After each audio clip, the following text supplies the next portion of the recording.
మీ మోకాల నొప్పులకు ఎటువంటి సర్జరీ లేకుండా ఎపియాన్ పెయిన్ క్లినిక్ అందిస్తున్న అత్యాధునిక చికిత్స. మరోసారి కోవిడ్ మహమ్మారి ప్రపంచవ్యాప్తంగా కమ్ముకోబోతుందా? సూచనలు చూస్తుంటే అలాగే అనిపిస్తోంది. ఎందుకంటే ఇప్పటికే బ్యాంకాక్, హాంకాంగ్, మలేషియా, సింగపూర్ ఇలా చాలా కంట్రీస్లో కోవిడ్ విపరీతంగా వ్యాప్తి చెందుతోందని, హాస్పిటల్స్ అన్నీ ఫుల్ అయిపోతున్నాయని చెప్తా ఉన్నారు, న్యూస్ వస్తూ ఉన్నాయి. అలాగే లేటెస్ట్గా ఒక క్రికెటర్కి కూడా కోవిడ్ వచ్చిందని చెప్పి అతను ఈరోజు మ్యాచ్కి కూడా, ఐపీఎల్ మ్యాచ్లు జరుగుతున్న విషయం తెలిసిందే కదా.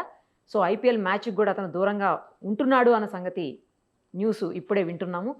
అయితే నిజంగానే కోవిడ్ మనం గతంలో చూసినట్లు 2020, 21, 22 2 ఇయర్స్ కూడా దారుణమైనటువంటి కోవిడ్, కొన్ని లక్షల మంది ప్రపంచవ్యాప్తంగా చనిపోయినటువంటి పరిస్థితి. సో మరోసారి అలాంటిదే జరగబోతోందా చూద్దాం. ఎందుకంటే ప్రస్తుతం మనతో పాటు డాక్టర్ ఉన్నారు. ఆయన రవీంద్ర గారు, రవీంద్ర హాస్పిటల్స్ నుంచి ఎండి కూడా. ఇంకొకటి ఏంటంటే ఆయన స్పెషలిస్టు చెస్ట్ ఫిజిషియన్ అనమాట. సో ఒకసారి వాళ్ళకైతే ఇంకా క్లియర్గా తెలుస్తుంది ఏంటి, ఎలా నిజంగానే ఇదంతా జరగబోతోందా అని చెప్పేసి. ఒకసారి ఆయనతో మాట్లాడదాం. సార్ నమస్తే అండి. నమస్తే. ఒక పల్మనాలజిస్ట్గా, చెస్ట్ ఫిజిషియన్గా మీరు చెప్పండి డాక్టర్ గారు, నిజంగానే అంత భయంకరమైన విపత్తు, మరోసారి మహమ్మారి రాబోతోందా? ఈ కోవిడ్ ఇంకొకసారి ప్రపంచం మీద విరుచుకు పడబోయే సూచనలు కనిపిస్తున్నాయా? ఎందుకంటే ఇప్పటికే చాలా దేశాల్లో కేసెస్ చూస్తున్నామని చెప్తున్నారు. లేటెస్ట్గా క్రికెటర్కి కూడా అటాక్ అయిందని వింటున్నాము. సో మీరేం చెప్తారు డాక్టర్ గారు? అంటే మనం అంతగా భయపడాల్సినంత అవసరం లేదండి. ఎప్పుడైనా కానీ పాండమిక్ అనేది వచ్చినాక కొన్ని సంవత్సరాల పాటు ఒక సీజన్లో వాతావరణ పరిస్థితులు అనుకూలంగా ఉన్నప్పుడు అది ఎపిడమిక్ గా కొన్ని సీజన్లు, కొన్ని ఏరియాస్ లో వచ్చిపోతా ఉంటుంది. ఓకే. ఇప్పటికీ మనం కొన్నిసార్లు చూస్తే స్వైన్ ఫ్లూ వచ్చిపోతుంది.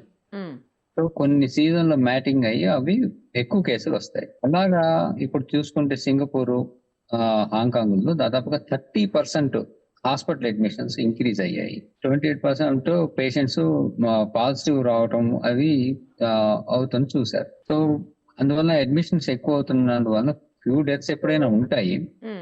సో దీనికి గల కారణాలు అనేది వాళ్ళు చూస్తున్నారు. సో ఇది ఫస్ట్ ఏంటంటే ఇది వచ్చింది మనకి కోవిడ్ అయినా కాదా ఈ కేసులు. దాదాపు 4 సిటీల్లో నోటిఫై అయిన ఈ రేజ్ ఎక్కువగా ఉన్న ఈ కేసులు దాదాపుగా కోవిడ్ ఒమిక్రాన్ JN1 వేరియంట్ లోనే కొంత సబ్ వేరియంట్ రావడం వలన వచ్చింది అని. అవి ఆల్రెడీ పాత ఉన్న వాటిలోనే వచ్చింది. అయితే దీన్ని మనం ఏంటంటే సీజనల్ గా స్ప్రెడ్డింగ్ కి ఎక్కువగా కారణం ఉండటం వలన ఎక్కువ స్ప్రెడ్ అయ్యి ఆ సీజనల్ గా కొన్ని చోట్ల స్పట్స్ అంటాం వీటిని, ఈ ఎపిడమిక్ గా వచ్చి అది పోతుంది. అయితే ఎక్స్పెక్టేషన్ ఏం చేస్తున్నారంటే, ఏంటంటే హై వ్యాక్సినేషన్ ఉండి హై కేసెస్ వచ్చి ఇమ్యూనిటీ బాగా ఉన్న కంట్రీస్ లో ఇది రాకపోవచ్చు. అంటే ఎస్పెషల్ మన హై వ్యాక్సినేషన్, హై ఇమ్యూనిటీ ఉన్న కంట్రీ కోవిడ్ కి. సో ఇక్కడ మళ్ళీ కేసెస్ అంతగా పెరగకపోవచ్చు. 1-2 తగులుతాయి, వస్తాయి. మనం ట్రావెల్ కంపల్సరీ ఎటు పోవాలని మన సింగపూర్ నుంచి కానీ, థాయిలాండ్ నుంచి కానీ, మలేషియా నుంచే మనం ట్రాన్సిట్స్ తీసుకుంటాము.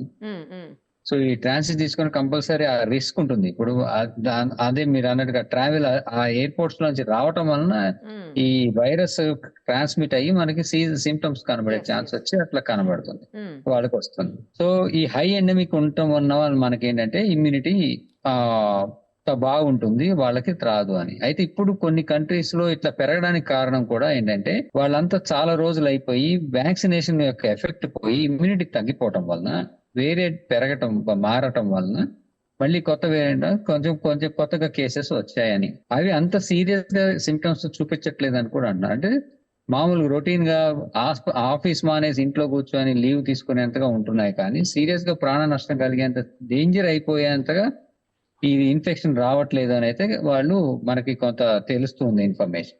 సో ఎప్పుడైనా కానీ పాండమిక్ అయిపోయినాక ఈ ఎపిడమిక్స్ వచ్చినప్పుడు కొంత సిమ్టమ్స్ ఉంటాయి, కొన్ని అడ్మిషన్స్ ఉంటాయి, కానీ అంత భయంకరంగా భయపడిపోయి మనం మొత్తం షట్ డౌన్ చేసేసుకునేంతగా అయితే ఈ కేసెస్ అక్కడ ఉండకపోవచ్చు. మరి అంటే సార్ మీరే అన్నారు కదా వేరియంట్స్ మారుతూ ఉంటాయని, అలా ఏమన్నా మారే అవకాశం ఉందా? ఎందుకంటే మారింది, వేరియంట్ మారుతున్నాయి. మారినప్పుడు విరులెన్స్ ఫ్యాక్టర్ అంటారు. అంటే దాని యొక్క సీరియస్నెస్ అది పెంచుకుంటేనే, అది పెంచుకోవడం అనేది పాండమిక్ అవ్వగానే నెక్స్ట్ 1 ఇయర్ కి మళ్ళీ పాండమిక్ వచ్చేంత లెవెల్ కి అది ఎప్పుడు పెంచుకోదు, యూజువల్ గా పెరగదు.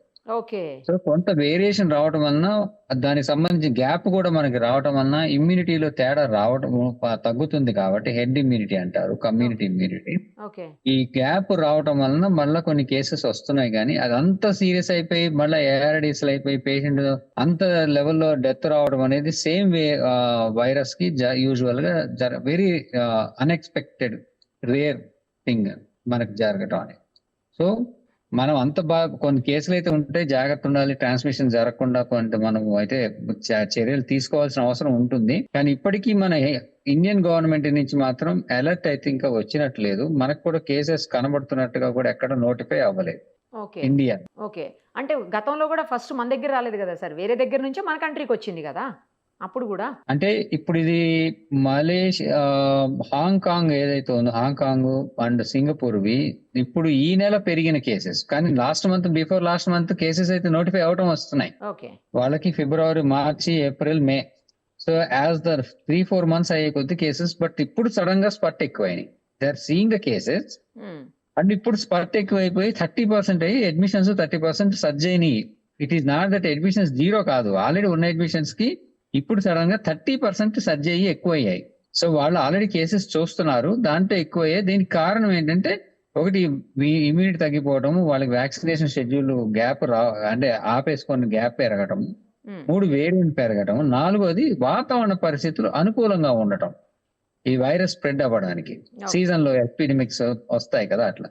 ఇవన్నీ 3-4 కారణాల వలన మనకి మళ్ళా కేసులు కనబడుతున్నాయండి. ఇదే ఫినామినా వేరే కంట్రీలో కూడా కనబడచ్చు, కానీ ఇది పాండమిక్ అయ్యి ప్రాణహాని అయ్యేంత అవ్వకపోవచ్చు. కానీ హాస్పిటలైజేషన్ అయితే జరుగుతోంది కాబట్టి మళ్ళీ అలాంటిదే ఇక్కడ కూడా వస్తే మాస్క్లు వేసుకోవటం అట్లాంటిది ఏమన్నా ఉంటుంది. ఎందుకంటే ట్రావెల్ అనేది మనం ఆపలేము, గతంలో కూడా చూసాము, ఇప్పుడు కూడా అదే జరుగుతోంది. ట్రావెల్ వల్లనే జరుగుతోంది ఇదంతా కూడా. ఇప్పుడు నేను ఇందాక చెప్పినట్టు ఒక క్రికెటర్ కూడా వాళ్ళ సొంత కంట్రీకి వెళ్ళి తిరిగి ఇండియాకి రీచ్ అయినప్పుడు మాత్రమే అతనికి కూడా ఐడెంటిఫై చేశారు. అలాగే కేసెస్ మనకి ఎవరైనా వచ్చినప్పుడు అవి మనకి అట్లా ఎంటర్ అవుతాయి మన కంట్రీలోకి ఈ ట్రావెల్ వలన. అలా ఎంటర్ అయినప్పుడే స్ప్రెడ్ అయితే మనకి కూడా కేసెస్ పెరుగుతాయి. ఈ పెరగటం అనేది ఒమిక్రాన్ వేరియంట్ అనేది మన ఇమ్యూనిటీలో మన ప్రజల యొక్క ఇమ్యూనిటీ ఎంత ఉంది, దానికి అది ఎంత ప్రభావితం చూపిస్తుంది అనే మీద డిపెండ్. అంటే మన కంట్రీకి వేరియేషన్ గ్యారంటీగా ఉంటుంది. సో మనకి గనక ఇమ్యూనిటీ గనక గట్టిగా ఉండుంటే మనకి అసలు రాకపోవచ్చు కూడా కేసెస్. అంటే ఇప్పుడు మనకి కొంతమంది వచ్చారు బయట నుంచి, వాళ్ళకి తగిలి ఉందని కన్ఫర్మ్ అయింది, వాళ్ళని ఐసోలేషన్ పెట్టారు. వాళ్ళు మనకి కనుక్కునే లోపల ఎంతమందికి స్ప్రెడ్ చేసినా కానీ అది మనకి ఇమ్యూనిటీ బాగుంది అనుకోండి, అది రాకపోవచ్చు.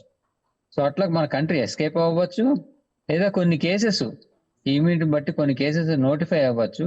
అందులో మోర్టాలిటీ అనేది 0.5%, 0.1% కొంత ఉంటుంది. సో దాన్ని బట్టి అంతగా భయపడాల్సిన అవసరం అయితే ఈ పాండమిక్ తర్వాత వచ్చే ఎపిడమిక్స్ కి మనం అంతగా భయపడాల్సిన అవసరం ఉండదు. ఎందుకంటే ఆల్రెడీ ఒక లైఫ్ టైంలో ఎప్పుడో ఒకరు పాండమిక్స్ చూస్తాం, కానీ మనం ఒక లైఫ్ టైంలో ఈ గత ఒక 10 years స్పాన్ లోనే 2 పాండమిక్స్ చూసాం మనం, swine flu and now Covid. So 2 వచ్చి వెళ్ళిపోయాయి, మళ్ళీ చిన్న చిన్నగా పీక్స్ వస్తాయి, తర్వాత అలా తగ్గిపోతాయి. సో అదే ట్రెండ్ ఎప్పుడైనా ఫాలో అవుతాయి. ఓకే. కానీ ఇప్పుడు అంటే ఏదైనా ఎయిర్పోర్ట్స్కి వెళ్ళినప్పుడు లేదంటే వేరే కంట్రీస్ని మనం విజిట్ చేసినప్పుడు మాస్క్ వేసుకోవటం బెటర్ అంటారా? మీరు సజెస్ట్ చేస్తారా మాస్క్ని? హ్యాండ్ శానిటైజేషన్, మాస్క్ వేసుకోవటము, డిస్టెన్స్ మెయింటైన్ చేయటం, ఇంటర్పర్సనల్ డిస్టెన్స్ మెయింటైన్ చేయటము, ఎవరైనా సిక్కుగా కనబడితే వాళ్ళకి దూరంగా ఉండటము, ఈ కోమైట్స్ అలాంటి వాటికి మనం జాగ్రత్తగా మెయింటైన్ చేయడంలో జాగ్రత్తగా ఉంటుంది. ఇవన్నీ కంపల్సరీ ఫాలో అవ్వాల్సినదే ఎవరికైనా, ఎస్పెషల్లీ ఈ సీజన్, ప్రతి season loan any virus can attack and spread అవుతుంది కాబట్టి ఇవి కంపల్సరీ ఫాలో అవ్వాలి. ట్రావెల్ అడ్వైజరీ కంపల్సరీ ఫాలో అవ్వాలి, మనం కూడా స్ప్రెడ్ చేయకుండా మనకి రాకుండా. సార్ జనరల్ గా ఇది వింటర్ సీజన్ లో స్ప్రెడ్ అవుతాయి అంటారు అన్ని, ఇదేంటో విచిత్రంగా. లాస్ట్ అప్పుడు కూడా అంతే, ఫస్ట్ కోవిడ్ అప్పుడు కూడా మనకి మార్చి మంత్లోనే స్టార్ట్ అయింది, 21st ఏమో లాక్డౌన్ కూడా పడింది అప్పట్లో. సో ఎప్పుడు సమ్మర్లోనే ఎందుకు అవుతుంది ఇది? అంటే ఇది మనం సమ్మర్ అనుకుంటున్నాం, కానీ యాక్చువల్ గా అవి స్టార్ట్ అయ్యేది ఎప్పుడంటే స్ప్రింగ్ సీజన్ లో స్టార్ట్ అవుతాయి. ముందే స్టార్ట్ అయిపోతుంది. స్ప్రింగ్ లో స్టార్ట్ అవుతాయి. స్ప్రింగ్ అనేది వింటర్ నుంచి మనకి శిశిర ఋతువు తర్వాత వసంత ఋతువు వచ్చినప్పుడు అది వాతావరణ పరిస్థితులు వైరస్ కి అనుగుణంగా ఉంటాయి, బాగా ఈ ప్రొలిఫరేట్ అయ్యి పెరగడానికి. ఆ టైంలో వాతావరణం పూలుండి తడిగా ఉన్న దగ్గర నుంచి పొడిగా అవుతున్న ఆ టైంలో వైరస్ స్ప్రెడ్ అవుతుంది. అయితే ఇప్పుడు ఇంకొక ఫ్యాక్టర్స్ ఏంటంటే ఎన్విరాన్మెంట్ కూడా కన్సిస్టెంట్ గా ఉండట్లేదు, సడన్ గా వానలు కరెక్ట్, పడుతున్నాయి. అదైతే కరెక్ట్ కరెక్ట్. సో ఈ వాదన పడటం వలన కూడా అది కొంచెం ఎక్కువగా స్ప్రెడ్ అయ్యే ఛాన్స్ ఉంటుంది.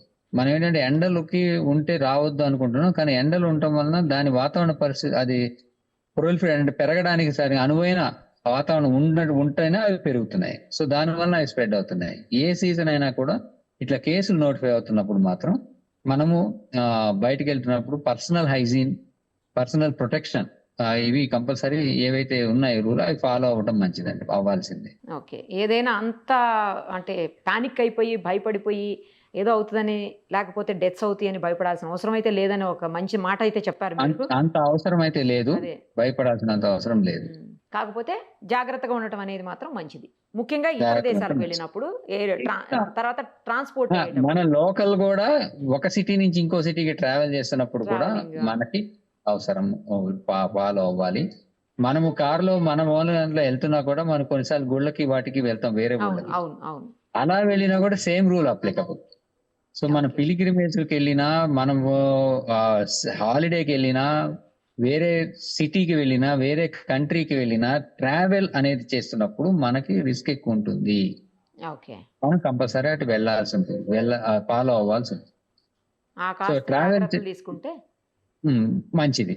లక్షణాలు కనబడగానే మనం దాన్ని జాగ్రత్త పడటం కూడా మంచిది. టెస్ట్ చేసుకోవటం, జాగ్రత్త పడటం, సీరియస్ అవ్వకుండా చూసుకోవడం, ఇవన్నీ మనకి నెక్స్ట్ స్టెప్ లో మనం అవి జాగ్రత్త ఉండాలి. సార్ ఒక చిన్న డౌట్ ఫైనల్లీ ఏంటంటే, మనం అప్పట్లో వ్యాక్సిన్ తీసుకున్నాం, కోవాక్సిన్ ఒకటి, కోవిషీల్డ్ ఒకటి లాంటి వ్యాక్సిన్స్ తీసుకున్నాం.